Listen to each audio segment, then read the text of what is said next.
agree with that occurring. Yeah. Okay. Councillor Casey? Yeah, just on the previous slide, there's two musts on the page. The first is the panel the recommendations must be notified on the 19th of August. But the second is, we must consider the panel's recommendations, either accept or reject them. So we must do that even though we have no authority to really do anything about it. We must do it. Is that a must? It is a must. Legally yep. must. And as we've touched on before, we could reject them, but there would have to be quite an exceptional circumstance to do that, I would have thought. Yeah. But we can seek to modify. Good luck with that. Yeah. Sorry, and can I just clarify, where we reject it, we have to say what the alternative is. It's not we're looking to stop the designation completely. We would have to say what are alternative conditions on the designation dealing with noise or construction or the physical layout of the building or whatever it might be for. We could recommend reject the panel's conditions and put alternative conditions in place. I suppose we could do an outright rejection as well, but it will be You have to have good reason. pretty unusual. And I think, you know, if you have a look at what designations are for, mostly they're for things that keep a city going. Yes. So, you know, I don't think there's too many things on here that would be just for fun. Councillor Cooper. Thank you, Madam Chair.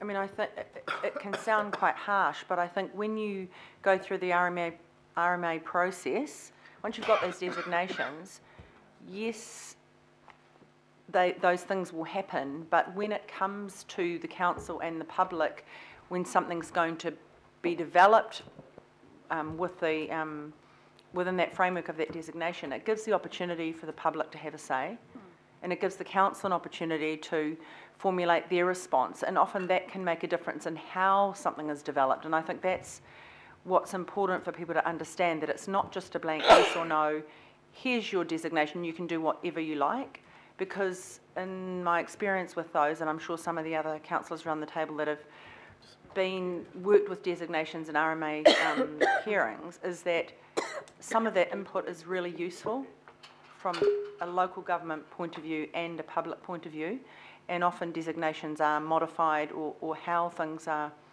implemented are affected by those submissions. So it's not just a black and white process. Okay, all right. Councillor Clow, and then I think we should move on. So just clarify again, notations, and what can we do about notations on anything as a rank down from designations? I'd like to ask you to clarify what you mean by notation. Well, there's an example that's going to be in New Lynn, and we're hoping that that the plan will show there's a notation through a building for a future road, even though it's not a designation because there's no money, it's not in the budget or anything, but it could be a notation on the... So does the notation just go onto the property file, does it? If it's a notation that was in the proposed plan, Yep. then that may have been subject to submissions to remove it from the owners, or it may not have. It's something that the panel would, I'm pretty certain, have in this looked at. case, we made a submission to Retain it? have a notation, yeah, and retain it. But what if they rejected that? What can you do? Nothing.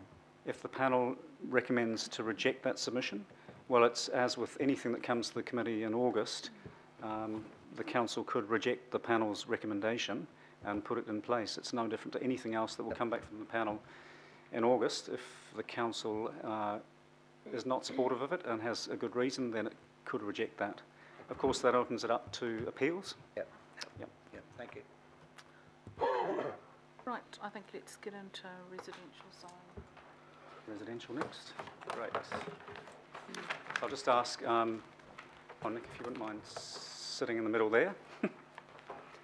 So Nick Roberts from Barker and Associates was our lead planner on the residential topic, a pretty meaty topic. So he was supported by a few others, but he gave council's evidence at the hearings on residential. So I'll run through the presentation, but if you've got any tricky technical questions, Nick will probably have to step in. John, can I just check? Yep. Because I think we may need to find a logical way to go through the right amount of information and then get questions at the right place, so Yep. we may have to just work out how that feels. Yeah, Maybe- before we get into the detailed rules or development controls, there's a package on the policy approach, so probably around about page 19 is a break. There may be a break Yeah, earlier.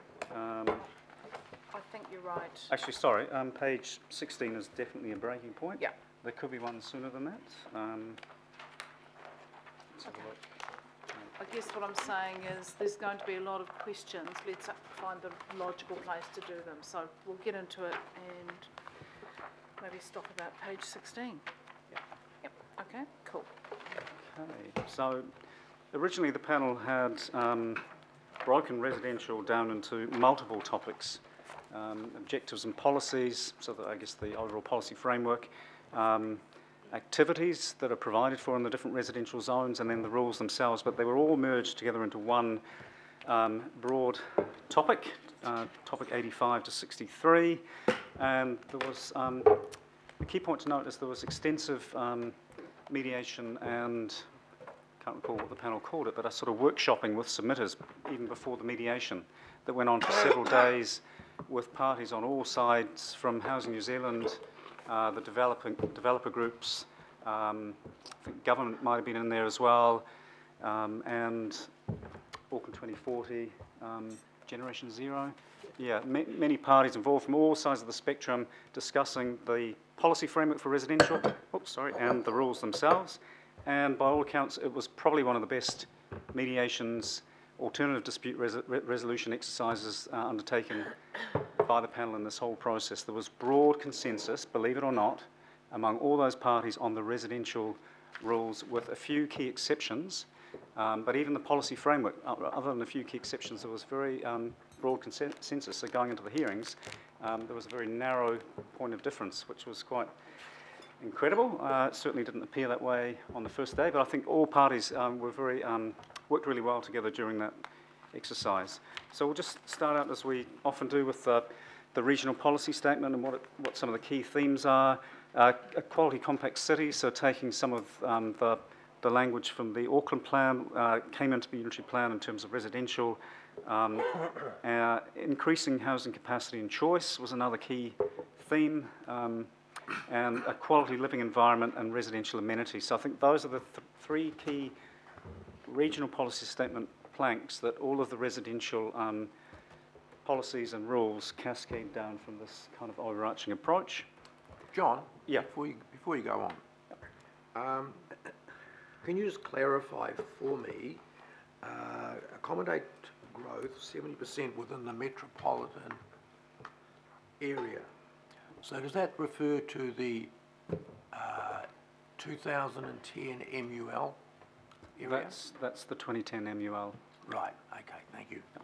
And this is really just, these aren't the policies themselves, so there are a little bit of paraphrasing in there, so it's really just give a summary of the policy approach. The actual detail of exactly what we say about accommodating growth, you'd have to look at the RPS in detail itself, but that's the general thrust of it. And of course, there's in the top left-hand corner there, that focus of growth and housing choice, intensification, close to public transport and large urban facilities and amenities, integrating growth with transport and other infrastructure, managing development in areas of heritage or environmental constraints. So that all sits up there at the regional policy statement.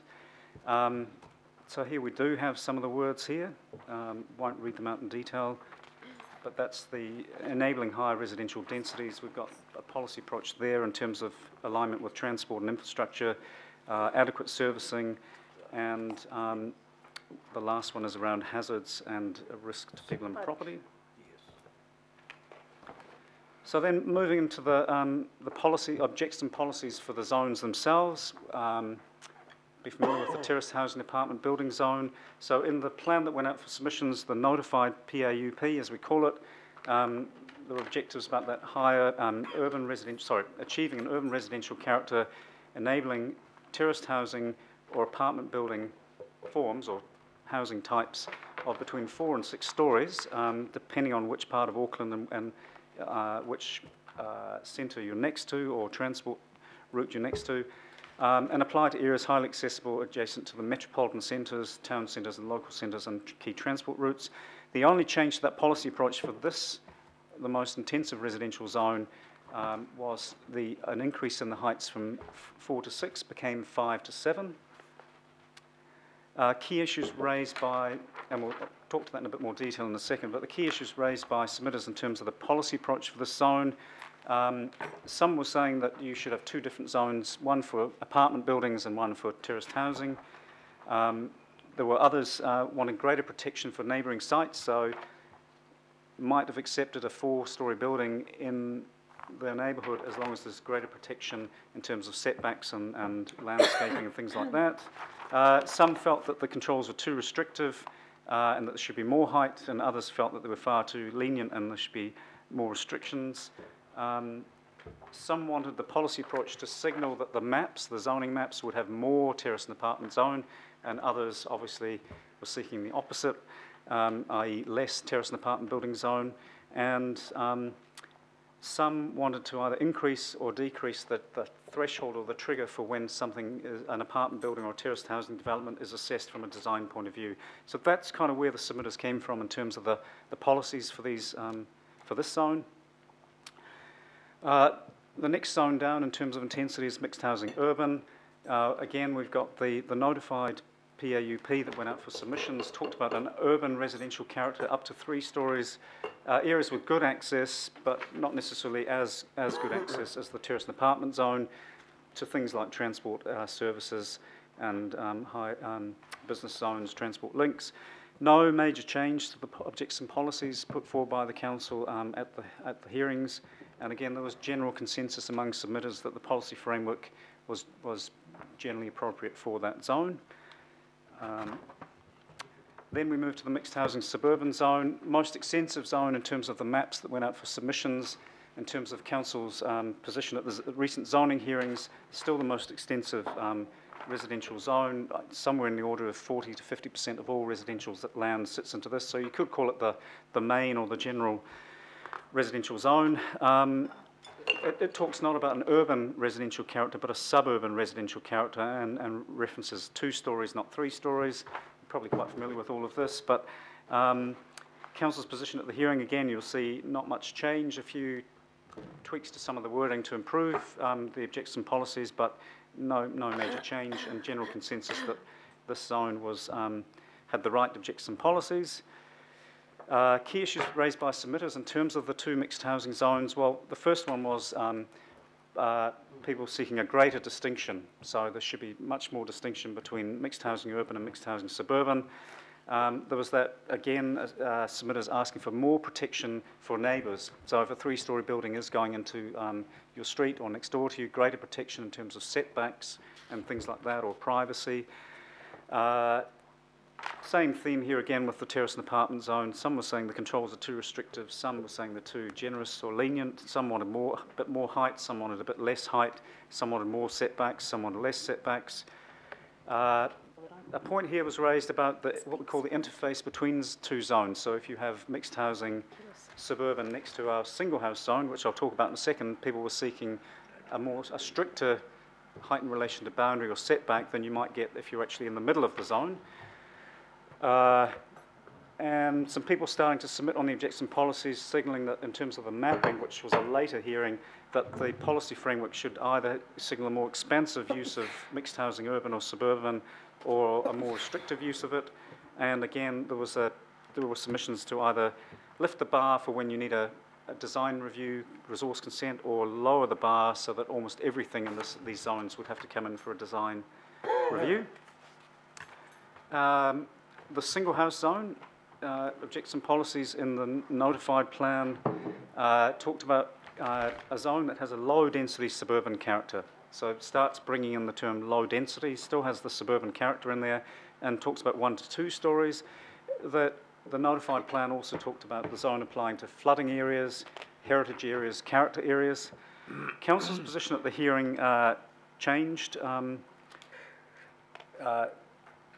reasonably significantly, and this is the point of departure from the group. So there were some submitters who supported this policy change, and there were others who opposed it. So broad consensus on the other 3 zones, but when it got to this zone, that is where that group that I talked about, you know, there were some aligned with council and some not so aligned with council.